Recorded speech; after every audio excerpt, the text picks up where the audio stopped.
The air crackled with energy. Music pulsed through your veins. It was a sea of bodies, all moving as one. This was the rave scene of the early 90s. We were young, we were free, and we were about to change the world. Forget Studio 54, this was a whole new level of fabulous. We were club kids, creatures of the night, and our playground was the dance floor. We were fueled by a desire to escape the mundane and embrace the extraordinary. The music was our drug, the lights were our guide, and the ecstasy, well, it just made everything better. We were lost in a world of our own creation, a world where anything was possible. We were free to be ourselves, no matter how outrageous. The more outrageous, the better. At the heart of this glorious chaos were figures like me, Michael Allig, and our dear Angel. We were the ringleaders, the orchestrators of this beautiful madness. Michael, with his infectious energy, could turn a dull Tuesday into a legendary night. Angel, our gentle giant, had a heart of gold and a knack for bringing people together. And me? I was the court jester, the one who pushed the boundaries and made sure everyone was having a good time. We were more than just friends. We were a family, a dysfunctional, fabulous family.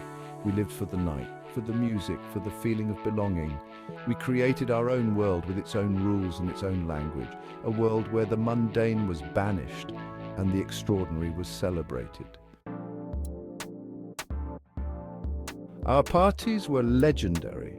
From the limelight to the tunnel, we transformed New York City's nightlife. We took over abandoned warehouses, transforming them into pulsating wonderlands. The music was loud, the lights were blinding, and the costumes were outrageous. We danced until dawn, fueled by ecstasy and the thrill of being alive.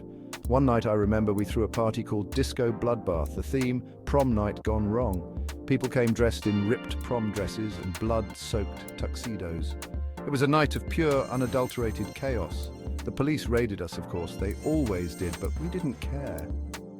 We were invincible. At least that's what it felt like at the time. Section 4.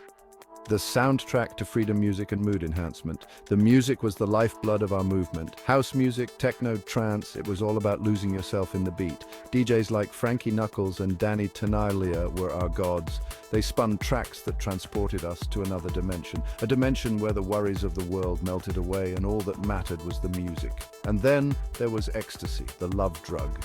It broke down barriers, made you feel connected to everyone around you. We called it Molly. It was our little secret, the thing that made our parties so special. It wasn't for everyone, but for those who partook, it was a religious experience. Section 5. A kaleidoscope of characters and their unique lingo. Our world was a kaleidoscope of characters, drag queens, club kids, artists, musicians, and misfits of all kinds. We were drawn together by our shared love of music, fashion, and freedom.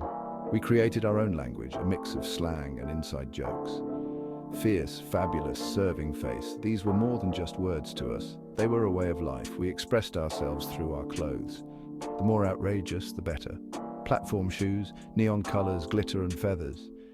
We were walking works of art. We didn't care what the outside world thought. We were comfortable in our own skin, even if it was covered in body paint and sequins. Section 6, moral panic and the crackdown. The mainstream media didn't understand us. They called us degenerates, drug addicts, a menace to society. They blamed us for all the ills of the world. The police started cracking down on our parties, raiding them with increasing frequency. They didn't understand that we were just trying to have fun, to create a space where we could be ourselves. The more they tried to shut us down, the more determined we became.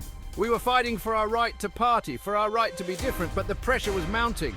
The party couldn't last forever, and as the 90s wore on, the cracks in our scene began to show.